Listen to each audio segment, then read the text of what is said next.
আচ্ছা, আমরা পড়ছিলাম হচ্ছে ডেমোগ্রাফি ডেফিনিশন, তাই না? আচ্ছা, ডেমোগ্রাফি এটা দুটো গ্রিক ওয়ার্ড থেকে আসছে, ডেমোস আর গ্রাফো। ডেমো মানে হচ্ছে পিপল, গ্রাফো মানে হচ্ছে মেজারমেন্ট।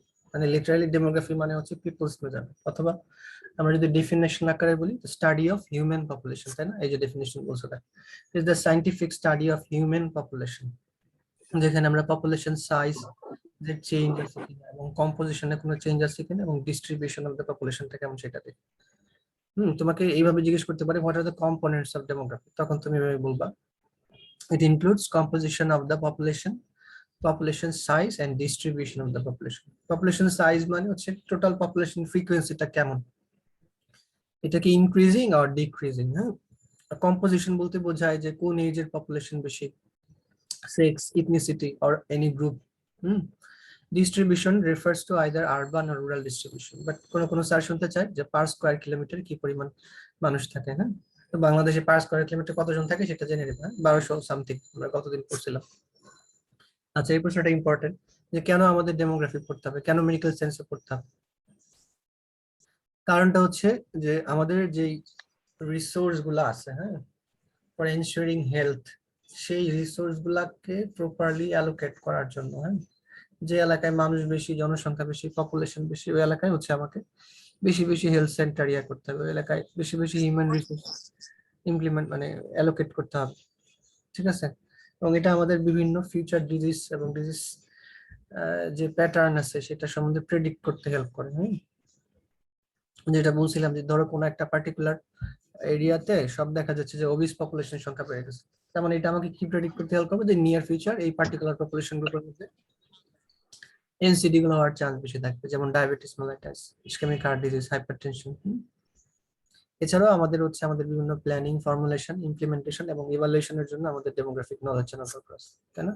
ইউজ গুলো ওইরকমই বলছে যে টোটাল পপুলেশন সাইজ কত সেটা আমরা ক্যালকুলেট করতে পারি, যেটা আমরা সেন্সাসের মাধ্যমে করে থাকি। সেন্সাস সম্বন্ধে আমরা ইন ডিটেইলস পরে পড়বো। এই সেক্স কম্পোজিশন, সেক্স রেশিও মানে মেল ফিমেল রেশিও কি রকম, হ্যাঁ, সেটা আমরা কাউন্ট করতে পারি। ডিপেন্ডেন্সি রেশিও কেমন, পপুলেশন ডেনসিটি মানে per square kilometre population size কিরকম থাকে, লিটারেসি রেট কেমন, আরবানাইজেশন রেশিও কেমন, বার্থ এবং ডেথ রেট কেমন, হ্যাঁ, গ্রোথ রেট কেমন, এগুলা জানতে পারে। এবং আমাদের এইজড পপুলেশন যারা কেন ইম্পর্টেন্ট, কারণ যারা এইজ তারা ডিপেন্ডেন্ট, তাদের বিভিন্ন রকম রোগ শোক বেশি, তারা কিন্তু ইন্ডিপেন্ডেন্ট ভাবে চলতে পারে না, সো তাদের জন্য কিন্তু আলাদা একটা সাপোর্টের ব্যবস্থা করতে হবে, তাই না? যেটাকে আমরা বলি জিরিয়াট্রিক মেডিসিন, তাই না? পেডিয়াট্রিক যেমন বাচ্চাদের, জিরিয়াট্রিক হচ্ছে বয়স্কদের নিয়ে। আমাদের দেশে যদি ওইরকম আলাদাভাবে জিরিয়াট্রিক ডিপার্টমেন্ট নাই, কিন্তু বাইরের দেশে কিন্তু আলাদা আছে, মানে জিরিয়াট্রিক মেডিসিন টোটালি আলাদা। পেডিয়াট্রিক যেমন বাচ্চাদের নিয়ে ডিল করে, জিরিয়াট্রিক হচ্ছে বয়স্কদের নিয়ে ডিল করে। হ্যাঁ, আমাদের দেশে এখন ওইটা ওইভাবে আলাদা ডিসিপ্লিন হয় নাই, তবে হওয়া উচিত আমার কাছে মনে হয়। আচ্ছা, ডেমোগ্রাফিক প্রসেস বলতে কি বুঝি আমরা? 5টা, তাই না? Fertility, mortality, marriage, migration, social mobility বলছিলাম আমরা গতদিন। ফার্টিলিটি মানে তো আমরা বুঝতেছি, হ্যাঁ, বিয়ারিং এ চাইল্ড অর কনসেপশনটাকে বোঝাচ্ছে ফার্টিলিটি। মর্টালিটি মানে ডেথ। ম্যারেজ, মাইগ্রেশন মানে কি? মানে এক জায়গা থেকে আরেক জায়গায় মুভ করা, সেটা উইদিন দ্য কান্ট্রি হতে পারে অথবা কান্ট্রি থেকে বাইরে হতে পারে। সোশ্যাল মোবিলিটি কি বলছিলাম? যে সোশ্যাল স্ট্যাটাস চেঞ্জ হলে যদি তুমি মুভ করো, হ্যাঁ, ধরো তুমি ছিলা ইয়াতে যাত্রাবাড়িতে, সেখান থেকে ধানমন্ডিতে মুভ করছো, তোমার সোশ্যাল স্ট্যাটাস ইমপ্রুভমেন্ট হয়েছে, this is called social mobility. ডেমোগ্রাফির সোর্স গুলো ইম্পর্টেন্ট, যেমন সেন্সাস, আমাদের ন্যাশনাল অনেক সার্ভে হয়, হ্যাঁ, ন্যাশনাল অনেক সার্ভে হয় কিন্তু। তারপর যত ভাইটাল ইভেন্টস আছে, ভাইটাল ইভেন্টস গুলো কিন্তু এখন রেজিস্ট্রেশন হয়, আগে ওইভাবে হতো না, এখন কিন্তু সব ডকুমেন্টেড। যেমন মানুষের লাইফে ভাইটাল ইভেন্টস কি কি আছে? বার্থ, ডেথ, ম্যারেজ, ডাইভোর্স, এগুলা। হ্যাঁ, তো ওগুলা কিন্তু সব রেজিস্ট্রেশন হয়, এগুলো কিন্তু সব ডকুমেন্টেড থাকে। হ্যাঁ, তো ওগুলা দেখেও কিন্তু আমরা অনেক ডাটা পেতে পারি। হসপিটালে আমাদের রেকর্ড মেনটেন হয়, যেমন কোন দিন কোন পেশেন্ট ভর্তি হইলো, কবে রিলিজ হইলো, সব রেকর্ড কিন্তু হসপিটালে থাকে। এছাড়াও আমাদের বিভিন্ন ডেমোগ্রাফিক স্টাডিজ হয়, সেগুলো থেকে আমরা কালেক্ট করতে পারি। বাংলাদেশে কি কি হয়? সেন্সাসের মধ্যে আমরা টোটাল পপুলেশন সাইজটা ক্যালকুলেট করতে পারি, তাই না? আচ্ছা, এছাড়াও আমাদের অনেক ন্যাশনাল সার্ভে হয়, ভাইটাল রেজিস্ট্রেশন হয়, এবং এটা কারা করে? Bureau of statistics. এই টার্মটা জেনে রাখবা প্লিজ, এই টার্মটা জেনে রাখবা, স্যার জিজ্ঞেস করবে এই যে ব্যুরো অফ স্ট্যাটিস্টিক্সটা কি। হ্যাঁ, ওরা কিন্তু বিভিন্ন ন্যাশনাল সার্ভে কন্ট্রাক্ট করে এবং ভাইটাল ইভেন্টস গুলো রেজিস্ট্রেশন করে। হ্যাঁ, ব্যুরো অফ স্ট্যাটিস্টিক্স। এটা কোথায়? এটা হচ্ছে আগারগাঁওতে। হ্যাঁ, আগারগাঁও পাসপোর্ট অফিসটা আছে না, ওইদিকে। এছাড়া আমাদের বিভিন্ন ডেমোগ্রাফিক সার্ভেলেন্স করে থাকে, যেমন আইসিডিডিআরবি বলছিলাম। আইসিডিডিআরবির একটা আলাদা উইং আছে যেটা হচ্ছে চাঁদপুরের মতলবে। হ্যাঁ, ওরা কিন্তু ওখানে ডেমোগ্রাফিক সার্ভেলেন্স করে থাকে। হ্যাঁ, খুবই ইম্পর্টেন্ট যে আইসিডিডিআরবির কোন উইংটা হচ্ছে ডেমোগ্রাফিক সার্ভেলেন্স করে থাকে। ডেমোগ্রাফিক সার্ভেলেন্স সেন্টার এটা কোথায়? এটা চাঁদপুরের মতলবে। হ্যাঁ, আর যাদের বাড়ি চাঁদপুর অবশ্যই তাদেরকে আগেই জিজ্ঞেস করা হবে। আচ্ছা, এছাড়াও আমাদের আরো ইনস্টিটিউট আছে, যেমন Bangladesh institute of development studies, NIPORT. খুবই ইম্পর্টেন্ট। নিপোর্ট মানে national institute of population research and training. হ্যাঁ, জনসংখ্যা নিয়ে ওরা বিভিন্ন জিনিস ইস্যু ডিল করে থাকে। তো ওরা কিন্তু বিভিন্ন ডেমোগ্রাফিক এবং হেলথ রিলেটেড সার্ভে করে থাকে। এরপর নিপোর্টে আরেকটা উইং আছে, ওরা যেটা ফার্টিলিটি সার্ভে করে থাকে। বুঝছো? তাহলে কিছু কিছু ইনস্টিটিউশনের নাম একটু জানতাম। হ্যাঁ, যেমন bureau of statistics, নিপোর্ট, demographic surveillance centre of ICDDRB. হ্যাঁ, এগুলো যদি কিছু তুমি টার্মিনোলজি বলতে পারো তাহলে তোমার ইমপ্রেশন অনেক ভালো হবে। খুবই ইম্পর্টেন্ট। আজকে পড়া আমাদের শুরু এখান থেকে। আমার কথা বুঝতেছো তো নাকি? কাউকে দেখছি শুনতেছি না, আমি আসলে বুঝতেছি না যে আমি কাদের সাথে কথা বলছি। আচ্ছা, না বুঝলে বলবা। হ্যাঁ, খুবই ইম্পর্টেন্ট, মনোযোগ দিয়ে শোনো প্লিজ। ডেমোগ্রাফিক সাইকেলের 5টা স্টেজ আছে। হ্যাঁ, কয়টা স্টেজ? 5টা স্টেজ। এটা রিটেনে আসবে, আমি বলে দিলাম তোমাদের। সেকেন্ড টার্মে রিটেনে এই কোয়েশ্চেনটা আসবে। হ্যাঁ, প্রফেও আসে। আচ্ছা, কি কি স্টেজ? ফার্স্ট স্টেজ হচ্ছে হাই স্টেশনারি, সেকেন্ড স্টেজ হচ্ছে আর্লি এক্সপান্ডিং, থার্ড স্টেজ হচ্ছে লেট এক্সপান্ডিং। ইরিটেটিং লাগে আসলে কাশি সর্দি হলে। High stationary, early expanding, late expanding, তারপর হচ্ছে তোমার low stationary and declining stage. হ্যাঁ, ভালো করে বুঝো প্লিজ। হাই স্টেশনারি মানে কি? দেখো, বার্থ রেট হাই, ডেথ রেটও হাই, তাহলে পপুলেশন সাইজ কি হবে বলো তো? একজন একটু আনসার দাও না। রত্না বলো তো। আচ্ছা, বলো। বার্থ রেটও হাই, ডেথ রেটও হাই, তাহলে পপুলেশন সাইজটা কেমন হবে? সেমই হবে। স্ট্যাটিক থাকবে। স্ট্যাটিক মানে নো চেঞ্জ। হ্যাঁ, ধরো তোমার ইনকাম আর এক্সপেন্ডিচার।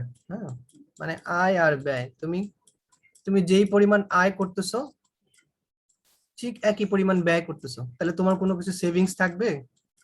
হুম, থাকবে? জিরো থাকবে না? এখানেও তাই। বার্থ রেট হাই, ডেথ রেটও হাই, তাহলে টোটাল পপুলেশন সাইজ কিন্তু যা ছিল তাই থাকবে, স্ট্যাটিক থাকবে, যেটাকে বলতেছে স্টেশনারি। হ্যাঁ, হ্যাঁ, ঠিক আছে। তাহলে হাই স্টেশনারি মানে কি?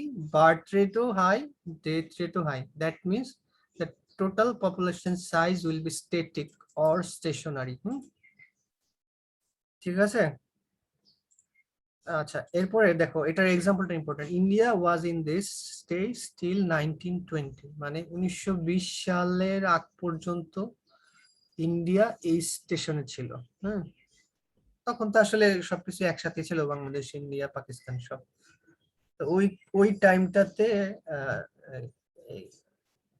মানে কি বলে এটাকে, সাউথ ইস্ট এশিয়ার যে কান্ট্রি গুলা, ওরা মোটামুটি এই স্টেজে ছিল। তুমি ইন্ডিয়ার কথাই বলবা, বইয়ে যেভাবে লেখা সেভাবে বলবা। India was in this stage up to 1920, মানে পপুলেশন সাইজটা স্ট্যাটিক ছিল। কেন? বার্থ রেটও বেশি ছিল, ডেথ রেটও বেশি ছিল। আচ্ছা, এরপরে আসো পরের স্টেজটা, খুব ইম্পর্টেন্ট, আর্লি এক্সপান্ডিং। হ্যাঁ, early expanding.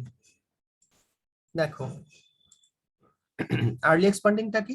Death rate begins two decline, birth rate remain unchanged. এই কথাটা বুঝতে পারছো কিনা? যাকে বলবো সে আনসার দিবা। হ্যাঁ, মনীষা বলো তো, মনীষা 102। কি বলছে কথাটা? Death rate begins two decline, birth rate unchanged. কি বুঝলা কথাটা থেকে? মনীষা আছো?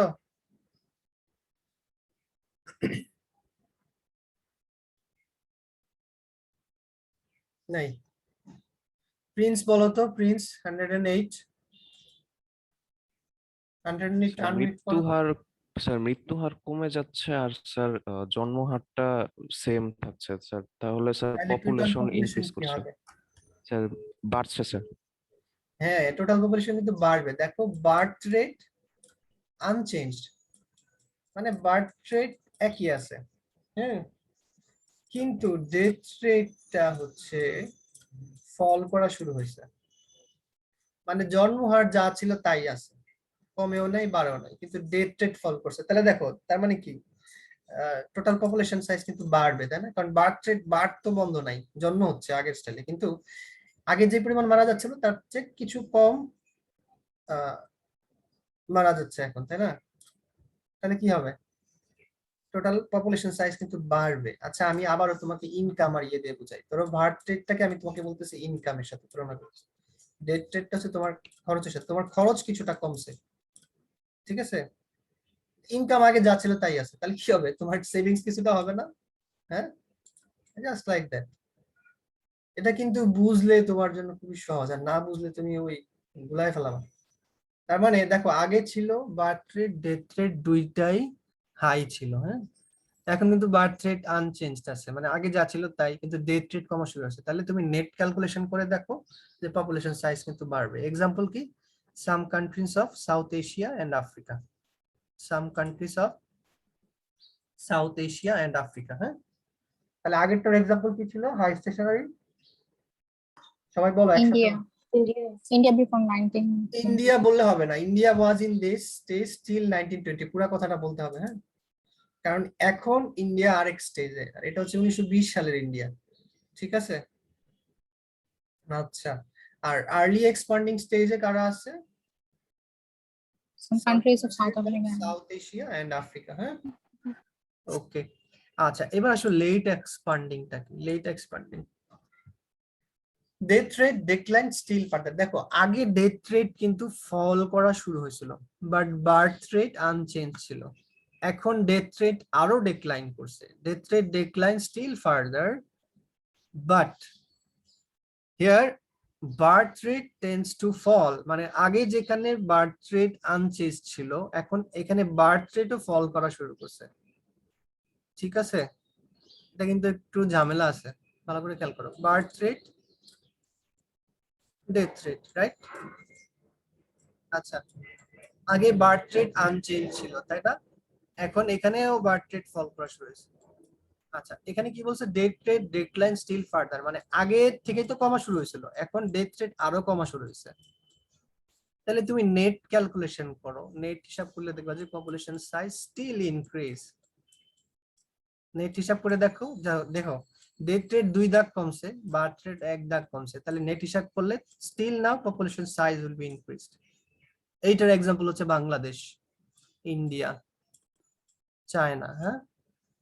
তাহলে লেট এক্সপান্ডিংটাকে আমি আবারও বলি, birth rate tends to fall, মানে বার্থ রেট এখানে ফল করা শুরু করবে। আগের স্টেজে যেখানে ছিল আনচেঞ্জড, এখানে বার্থ রেট ফল করা শুরু করছে, তাই না? আচ্ছা, আর্লি এক্সপান্ডিং স্টেজে কি ছিল? ডেথ রেট ডিক্লাইন শুরু হয়েছিল, ডিক্লাইন করা শুরু করছিল, তাই না? এখন এখানে ডেথ রেট আরো ডিক্লাইন করবে, রাইট? আচ্ছা, তাইলে টোটাল পপুলেশন সাইজ এখানে স্টিল হাই থাকবে। এক্সাম্পল হচ্ছে বাংলাদেশ, ইন্ডিয়া, চায়না। আচ্ছা, তোমাকে এইভাবে প্রশ্ন করা হবে রিটেন পরীক্ষায়, in which stage Bangladesh in which stage Bangladesh stage, মানে বাংলাদেশ কোন স্টেজে আছে, and explain that stage, হ্যাঁ। তোমাকে বলতে হবে Bangladesh lies in the late expanding stage, তারপর লেট এক্সপান্ডিং স্টেজটা এক্সপ্লেন করতে হবে কিভাবে, যেখানে বার্থ রেট declines tends to fall and death rate declines still further, and as a result total population still high. কেন হাই? কারণ বার্থ ওভার ডেথ, ডেথের তুলনায় বার্থটা স্টিল নাও বেশি। তাহলে জন্ম যদি বেশি হয় মৃত্যু থেকে, তাইলে ওভারঅল পপুলেশন সাইজ কিন্তু ইনক্রিজই হবে, স্টিল হাই থাকবে। এটা বুঝছো কিনা? এটা বুঝছো কিনা বলো, না বুঝলে আমি আবার বলবো। জি স্যার, বুঝছি স্যার। আমি তাহলে একজনকে জিজ্ঞেস করি দেখি। আফিয়া মুবাশশিরা 72, তুমি আনমিউট করো, ভিডিও অন করো। আফিয়া শুনতে পাচ্ছ? হ্যাঁ, এই জন্য তুমি মেজাজ খারাপ হয়ে যায়, মানে কোনো রেসপন্স নাই, একটা ওই মানে লগ ইন করে বসে থাকে। এটা যে কি পরিমাণ ইরিটেটিং, তোমরা যদি কখনো টিচার হও তাহলে বুঝবা আর কি, আদারওয়াইজ। আসসালামু আলাইকুম স্যার। ওয়ালাইকুম সালাম। তোমার ভিডিও অন করো। ভালো লাগে না এক কথা টেলে টেলে। তুমি জি বলো তো লেট এক্সপান্ডিং স্টেজটাতে কি হয়, এক্সপ্লেইন করো। অবস্থা লেট এক্সপান্ডিং স্টেজে কি হয়? Sir, still late death rate decline is still further. আর বার্থ রেট কি হয়? Birth rate tends to fail. Fail না ফল, ফল। তাহলে total Fall. Population size Sorry, কি হবে? high. হ্যাঁ, বুঝছো নাকি মুখস্থ করছো? মুখস্থ বলতে না পারলে স্যার। পাস হবে, কিন্তু বুঝলে মনে থাকবে আর কি। আচ্ছা, এরপরে স্টেজটা আসো। এরপরে হচ্ছে তোমার লো স্টেশনারি স্টেজ। হ্যাঁ, লো স্টেশনারি স্টেজ দেখো, just opposition of high stationary. High স্টেশনারিতে কি ছিল মনে আছে? বার্থ রেটও বেশি ছিল, ডেথ রেটও বেশি ছিল। এখানে হচ্ছে জাস্ট উল্টা, বার্থ রেটও কম, ডেথ রেটও কম। তাহলে তোমার টোটাল পপুলেশন কি থাকবে? স্ট্যাটিক থাকবে। Static. হ্যাঁ, just like high stationary. But এখানে সূত্রটা হচ্ছে, এখানে বার্থ রেট কমে মানে তোমার ইনকামও কম, তোমার খরচও কম, তাহলে কি তোমার সেভিংস এর কোনো সুযোগ নাই, তাই না? এখানেও তাই, বার্থ রেট হলো, ডেথ রেট হলো, তাহলে টোটাল পপুলেশন স্টেশনারি অথবা স্ট্যাটিক থাকবে। এক্সাম্পল খুবই ইম্পর্টেন্ট, ইউকে, ডেনমার্ক, সুইডেন, এটা তোমাদের এমসিকিউ তে আসে। Which countries are lies in the low stationary stage, এভাবে এমসিকিউ তে আসবে। হ্যাঁ, ইউকে, ডেনমার্ক, সুইডেন, দেখো এগুলো সব ইউরোপের বড় বড় দেশগুলো, তাই না? ইউকে, ডেনমার্ক, সুইডেন, বেলজিয়াম, তাই না? মনে থাকবে? তাহলে লো স্টেশনারিতে কারা আছে? UK, Denmark, Sweden and Belgium. আর আর লেট এক্সপান্ডিং এ কি আছে? মানে আমাদের এশিয়ার দেশগুলো, Bangladesh, India, China, Singapore. Early expanding এ কি আছে? Some countries of the Asia and Africa. আর হাই স্টেশনারিতে ছিল ইন্ডিয়া, 1920। হ্যাঁ, আচ্ছা এইবার আসো ডিক্লাইনিং স্টেজ, খুবই ইম্পর্টেন্ট। ডিক্লাইনিং স্টেজ, ডিক্লাইনিং স্টেজে কি হবে? Birth rate is lower than death rate. সোজা হিসাব, মৃত্যু থেকে জন্ম হার কম। ঠিক আছে, বেশি বেশি মানুষ মরে যাচ্ছে, তাহলে কি হবে টোটাল পপুলেশন? বলো। কমে যাবে। কমে যাবে, Decrease. ডিক্লাইনিং হবে। কারণ যেই পরিমাণে জন্ম হচ্ছে তার চেয়ে বেশি মানুষ মারা যাচ্ছে, that's why death rate is high. মানে birth rate is lower than death rate, that's why total population size will be declined. Example Germany, Hungary, Canada, খুবই ইম্পর্টেন্ট। Germany, Hungary, Canada. এই জন্য কানাডাতে ডাকে, ডাকে না, পুরো পরিবার সহ চলে আসুন, ডাকে কিন্তু কানাডাতে মাইগ্রেশন করুন, বলে না এরকম কানাডাতে? যাওয়ার পরে দেখবা যে তুমি -20°C-এর মধ্যে আছো আর কি, এই জন্যই তোমরা ডাকতেছে। আচ্ছা, এই যে দেখো, এইটাই এখানে আমি সামারাইজ করার চেষ্টা করছি। হ্যাঁ, দেখো হাই স্টেশনারি মানে কি? বার্থ রেটও হাই, ডেথ রেটও হাই, রাইট? তাহলে টোটাল পপুলেশন। এই স্লাইডটা দেখলে তোমার টোটালটা সামারাইজ হবে। এই স্লাইডটা খুবই সুন্দর এবং তোমার টোটাল জিনিসটার সামারাইজ। হ্যাঁ, birth rate high, death rate high, total population stationary. Example India, 1920। ধরো পরীক্ষার সময় যখন তোমার টাইম থাকবে না, তখন তুমি জাস্ট এই স্লাইডটা দেখে যাও। আর্লি এক্সপান্ডিং এ কি হয়? Birth rate unchanged, death rate tends to fall or declines. তাহলে কি হবে? টোটাল পপুলেশন বাড়বে। Example some countries of South Asia and Africa. Late expanding এ কি হয়? বার্থ রেট যেখানে আগে আনচেঞ্জ ছিল, এখানে বার্থ রেট ফল করা শুরু হয়েছে এবং ডেথ রেট আগে থেকে কমা শুরু হয়েছিল, এখানে আরো কমছে। বাট নেট ক্যালকুলেশনে total population still high. Example খুব important, Bangladesh, India, China, Singapore. Low স্টেশনারিতে কি? বার্থ রেটও কম, ডেথ রেটও কম, তাহলে টোটাল পপুলেশন কি থাকবে? স্ট্যাটিক থাকবে। হ্যাঁ, এক্সাম্পল কি? ইউকে, ডেনমার্ক, সুইডেন, বেলজিয়াম, এগুলা। আর ডিক্লাইনিং স্টেজ হচ্ছে বার্থ রেট কম, ডেথ রেট মানে birth rate is lower than death rate. হ্যাঁ, বুঝছো? তার মানে ডেথ রেট কি কম। কি ছিল ডিক্লাইনিং স্টেজে? Birth rate is lower than death rate. হ্যাঁ, সরি, বার্থ রেট কম, that's why total population will be decline. Example হচ্ছে জার্মানি, হাঙ্গেরি এন্ড কানাডা। ঠিক আছে, বুঝতে পারছো? এটা পরীক্ষা আসবে, রিটেনে আসবে, এমসিকিউ তে আসবে, যখন ভর্তি পরীক্ষা দিবা তখন আসবে এখান থেকে কোশ্চেন। নোভেরা রোল 48, তুমি একটু সামারাইজ করতে পারবা? 48। আসসালামু আলাইকুম স্যার।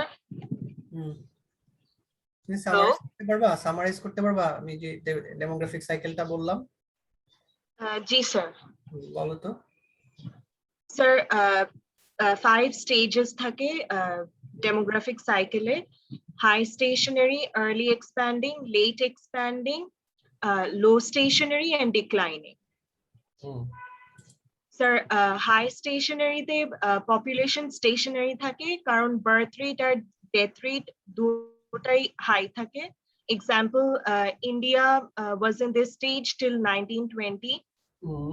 আর্লি এক্সপ্যান্ডিং এ ডেথ রেট কমে যায় কিন্তু বার্থ রেটটা আনচেঞ্জড থাকে, তো পপুলেশন ইনক্রিজ করে। আর এক্সাম্পল হচ্ছে some countries of South Asia and Africa.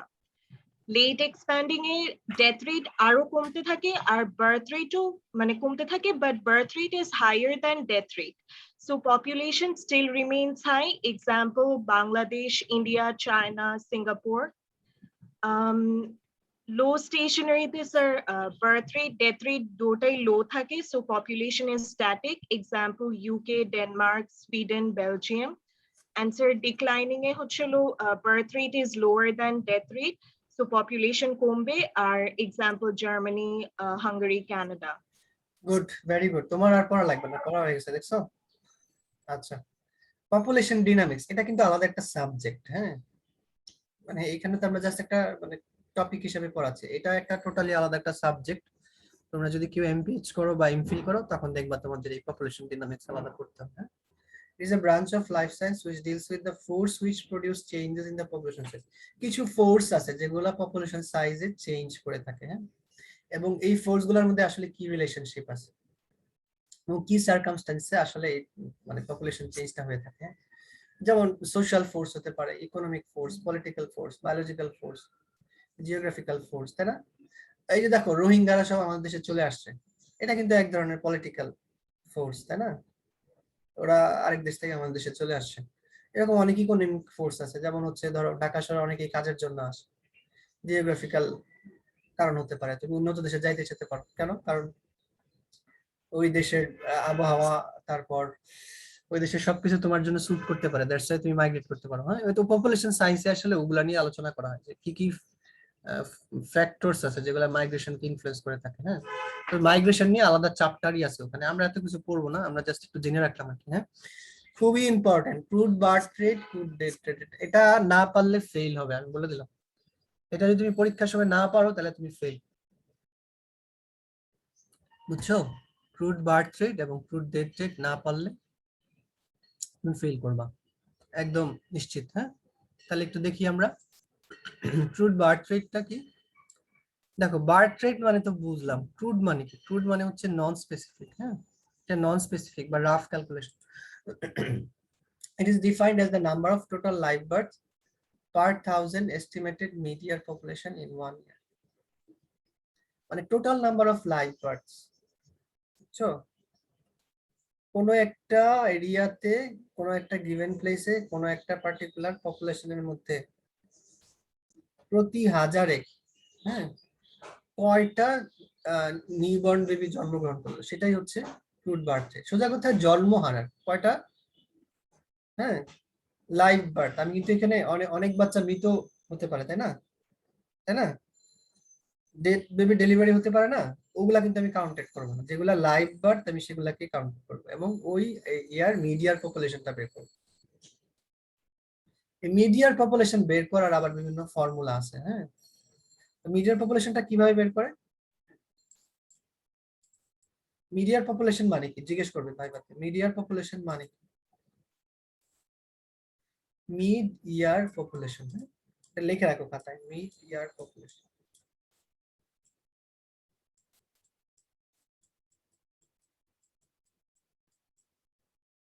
মিডিয়ার পপুলেশন মানে হচ্ছে পপুলেশন এট 1st জুলাই, হ্যাঁ সংক্ষেপে লিখলাম 1st জুলাই, মানে 1st জুলাইতে পপুলেশন কেমন সেটা হচ্ছে মিডিয়ার পপুলেশন। তো এটা বের করে কিভাবে লিখে রাখো খাতায়, কিভাবে বের করে? Population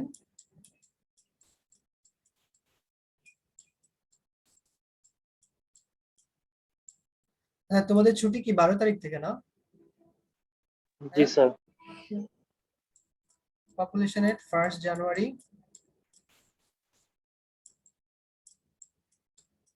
plus population at 31st December.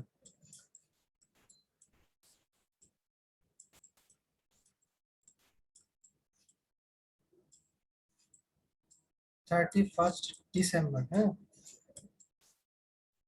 December divided by 2, তার মানে 1st জানুয়ারিতে তোমার পপুলেশন কত ছিল আর 31st ডিসেম্বরে কত হবে, ওই দুইটা যোগ করে 2 দিয়ে ভাগ দিলে আমি মিডিয়ার পপুলেশন পেয়ে যাবো। এগুলো বিভিন্ন ফর্মুলা আছে, স্ট্যাটিস্টিক্যাল ফর্মুলা, তোমরা যদি চাও তাহলে আমি তোমাদের নেক্সট ক্লাসে দেখাবো, আদারওয়াইজ দেখাবো এগুলো লাগবে না তোমাদের, এগুলো হচ্ছে এমপিএইচ করার সময় লাগে।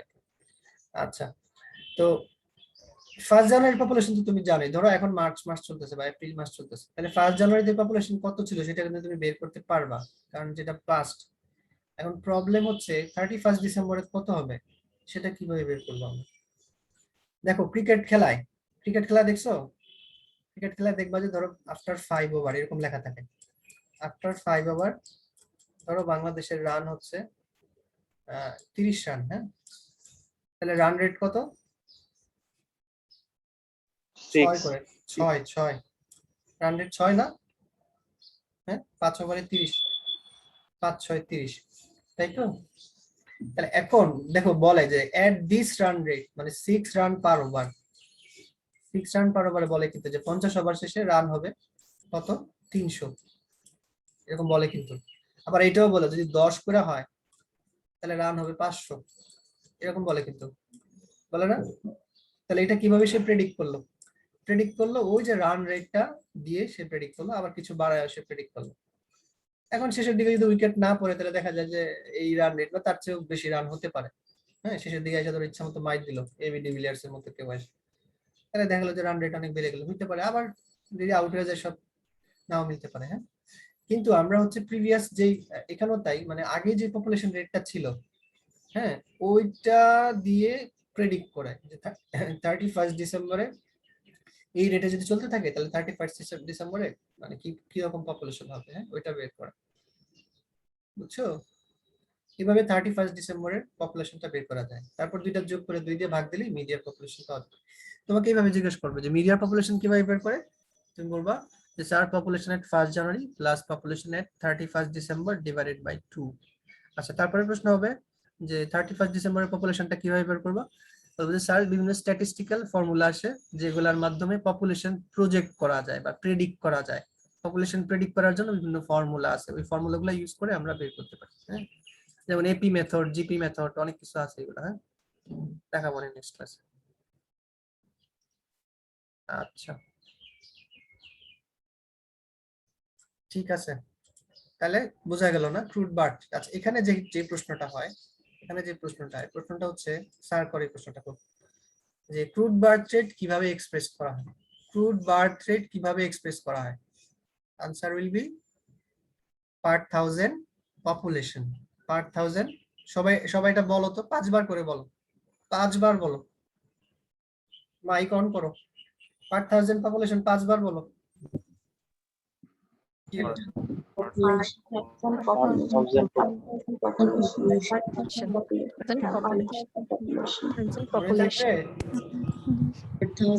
ক্রুড বার্থ রেট কিভাবে এক্সপ্রেস করা হয়, পার 1000 population. আচ্ছা মিন বলো তো, মিন Per 1000 population. Infant mortality rate কিভাবে এক্সপ্রেস করা হয়? per thousand population. এই তো শেষ, ফেল। পার 1000 লাইভ বার্ড, ওটা ছিল পার 1000 লাইভ বার্ড। এমএমআর কিভাবে এক্সপ্রেস করা হয়? দেখছো সব খাইয়া ভালো আছে।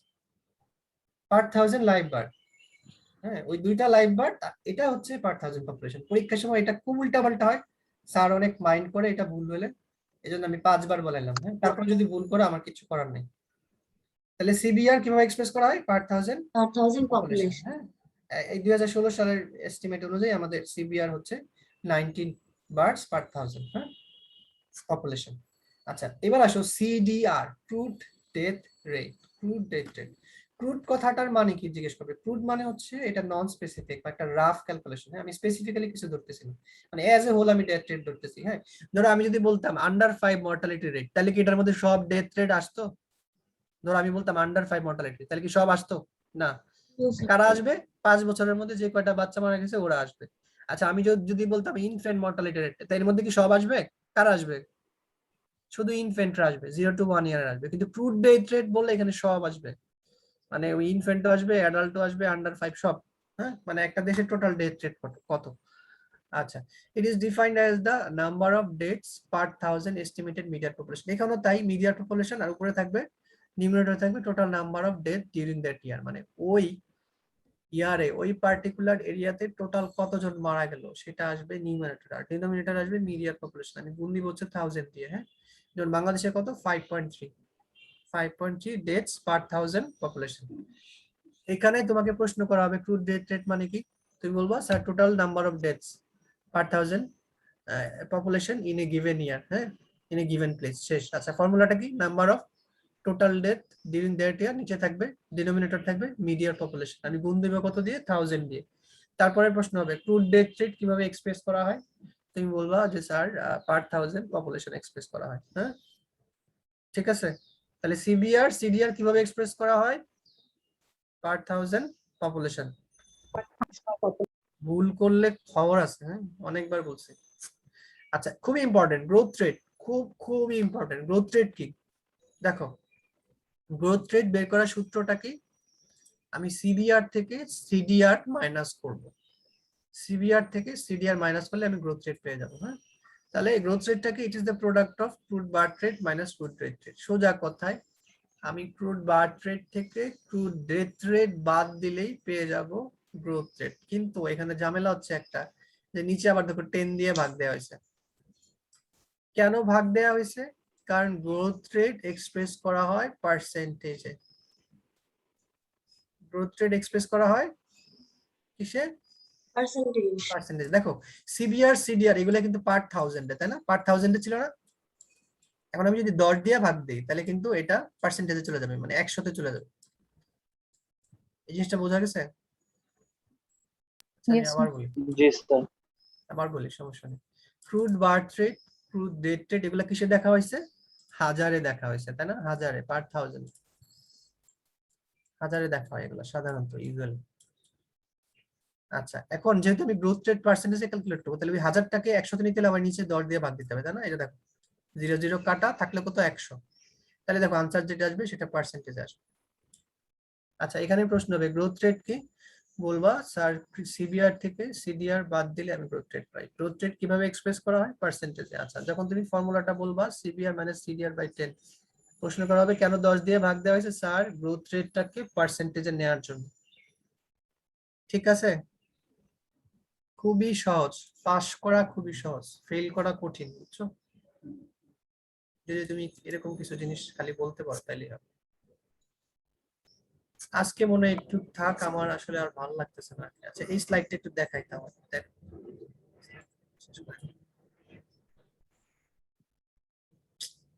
ভালো লাগতেছে না, অসুস্থ হলে আসলে নিজের এত কাজ বাকি কখন করবো আর।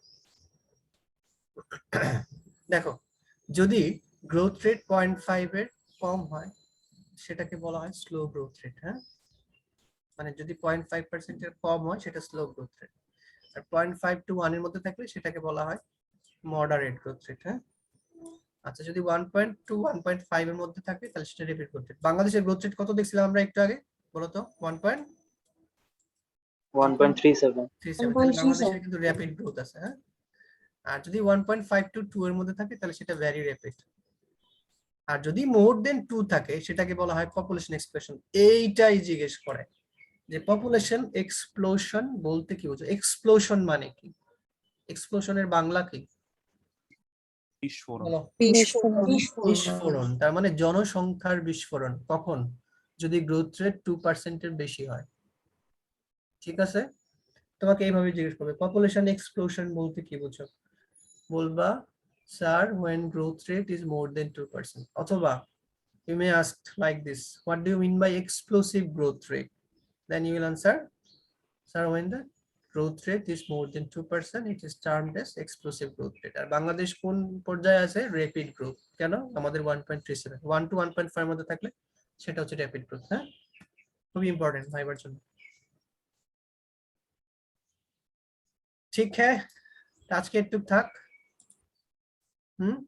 বুঝতে পারছো তো নাকি? আমি সহজভাবে বলার চেষ্টা করছি।